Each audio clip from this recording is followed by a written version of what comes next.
چونکہ گزشتہ روز نگران حکومت کو اضافی اختیارات دینے سے متعلق اتحادی جماعتوں میں کچھ اختلافات بھی سامنے آئے تھے، مگر نون لیگ کامیاب ہو گئی۔ الیکشن ایکٹ ترمیمی بل کثرت رائے سے منظور کر لیا گیا ہے۔ آپ کے خیال میں اس بل کی منظوری سے کس کو فائدہ ہوگا؟ اچھا دعا دیکھیں، سب سے پہلے تو مجھے بڑی حیرت ہوئی، کیونکہ کل جس طرح سے پیپلز پارٹی کی طرف سے رضا ربانی اور سینیٹر تاج حیدر اور پھر اسی طرح سے JUIF کے سینیٹرز اور PTI کے سینیٹرز کی طرف سے جتنی شدید مخالفت سامنے آئی تھی الیکشن ایکٹ 2017 میں ترامیم کے حوالے سے، وہ آج سبھی جو ہے وہ اتنی ہی سموتھلی جو ہے وہ سارے اعتراضات جو تھے وہ دور بھی ہو گئے، اور وہ الیکشن ایکٹ بل جو تھا وہ پاس بھی ہو گیا۔ اب یہاں یہ کہا یہ جا رہا ہے کہ جو آپ نے IMF کے ساتھ معاہدہ کیا ہے، جو سٹینڈ بائی ارینجمنٹ آپ کا $3 بلین کے لیے ہوا ہے، تو اس کی تمام شرائط کے اوپر عمل درآمد کے لیے آپ کو جو آپ کا کیئر ٹیکر سیٹ اپ ہے اس کو امپاور کرنا ضروری تھا، تاکہ ان شرائط کو پورا کیا جا سکے، تاکہ اس کے بعد ہمیں IMF کا ایک اور پروگرام جو ہے جو ہم نے لینا ہے اپنی معیشت کو سٹیبلائز کرنے کے لیے، نیکسٹ گورنمنٹ نے جو لینا ہے، تو وہ اس کے لیے وہ ضروری تھا۔ لیکن دوسری طرف یہ کہا جا رہا ہے کہ جو اپوزیشن ہے اسپیشلی PTI کی طرف سے، کہ یہ آئین کی خلاف ورزی ہے، اور الیکشن ایکٹ میں جو سیکشن 230 تھی جس میں ترمیم کی گئی ہے، جس میں کیئر ٹیکر کے اختیارات کی بات کی گئی ہے، تو کیئر ٹیکر کے اختیارات محدود ہیں ڈے ٹو ڈے افیئرز تک، یعنی اس سے علاوہ جو ہے کوئی پالیسی ڈیسیژن وہ نہیں لے سکتے۔ تو یہ اس قانون کی خلاف ورزی ہے جو کہ 3 سال کی مشاورت کے بعد 2017 میں جو ہے وہ الیکشن ایکٹ سامنے آیا تھا۔ اس کے ساتھ ساتھ ایک اور چیز جو سامنے آ رہی ہے کہ اس طرح سے اگر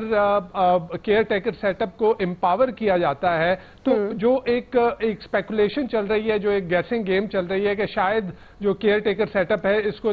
طول دینے کی بات ہو رہی ہے، اور اس کو مزید آگے لے جانے کی بات ہو رہی ہے، تو وہ جو چہمگوئیاں ہیں، وہ جو اسپیکولیشن ہیں، ان کو بھی جو ہے کسی حد تک تقویت ملتی ہے کہ کیا ایسا تو نہیں ہے کہ کیئر ٹیکر سیٹ اپ کو امپاور کر کے ان کو اکنامک ڈیسیژن لینے کے اختیارات دے کے جو ہے وہ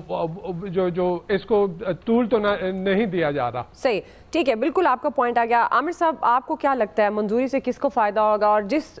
پوائنٹ کی بات کریں نوید صاحب کہ یہ بھی ظاہر تحفظات سامنے آتے ہیں کہ کہیں یہ اختیارات خاص طور پر معیشت کے حوالے سے دے کر نگران سیٹ اپ طویل ہو سکتا ہے۔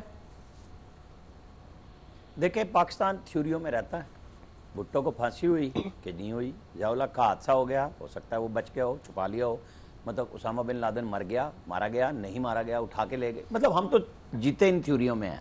اور بڑے بھی اسی میں ہو رہے ہیں۔ اور اب یہ جو ہے نا نگران حکومت والا، دیکھیں جو نیا تھا نا کہ آپ نیا معاہدہ کر سکیں گے، وہ نکال دیا گیا مشاورت کے بعد۔ ہاں، جیسے ورلڈ بینک کی میٹنگ سپٹمبر میں ہے، اس میں گورنمنٹ کو سائن کرنے ہیں، اور وہ پلیجز جو سیلاب کے لیے پچھلے سال کی وجہ سے میراتھن ٹرانسمیشن میں ملے، وہ ٹرانسمیشن کہہ رہا ہوں، وہ جو ساری وہ UN نے کی تھی، اس میں وہ پیسے آئے تھے، وہ آپ کو ملنے تب ہیں جب آپ سائن کرنے کے قابل ہوں۔ یہ جو چاہے ملٹی لیٹرل ہیں، چاہے وہ ٹرائی لیٹرل ہیں، جو پہلے سے ایگزسٹنگ معاہدے ہیں، ان کے اندر جہاں ضرورت ہوگی وہ اختیار دیا گیا ہے، ورنہ نگران حکومت کے دور میں کچھ نہیں ہو سکتا تھا۔ نیا معاہدہ تو وہ نہیں کر سکتے نئے قانون میں بھی، نمبر 1۔ نمبر 2، انتخابی اصلاحات میں جو پچھلی دفعہ RTS کے بیٹھنے سے بہت ساری چیزیں کا باتیں آئی تھیں، وہ دور کی گئی ہیں کہ وہ نہ کیا جائے۔ اب یہ جو موصوف سینیٹر علی ظفر صاحب فرما رہے تھے، آپ کو پتہ ہے یہ 2018 کی نگران حکومت کے وزیر اطلاعات تھے اور بینیفیشری تھے، سینیٹر بن گئے PTI کے۔ یہ ہوتا ہے، یہ سب کو اپنے اپنے دکھ ہوتے ہیں کہ جی مجھے تو اس وقت بینیفٹ ہو گیا، اور اب جو کوئی آئے گا تو وہ کیسے فائدہ لے گا۔ یہ سب اصولی اخلاقی وصولی کی باتیں ہوتی ہیں، کوئی کام ایسا نہیں ہو رہا ہوتا۔ میں نے آپ کو مثال اس لیے علی ظفر صاحب کی دی ہے کہ ورنہ الیکشن لڑنے پہ پابندی ہوتی ہے، لفظ ہوتا ہے کہ ضمنی نہیں لڑ سکیں گے، فلانا نہیں، لیکن اخلاقی طور پہ تو پھر یہ سینیٹر بھی نہ بنتے نا، جس نگران دور میں یہ وزیر اطلاعات تھے، اس کی سہولت کاری کے نتیجے میں سینیٹ کا ٹکٹ مل گیا نا ان کو۔ اس کے اوپر تو بالکل نہیں بولتا کوئی بھی بندہ کہ بھئی ہاں مجھے فائدہ ہوا ہے، وہ دوسروں پہ کرتے ہیں۔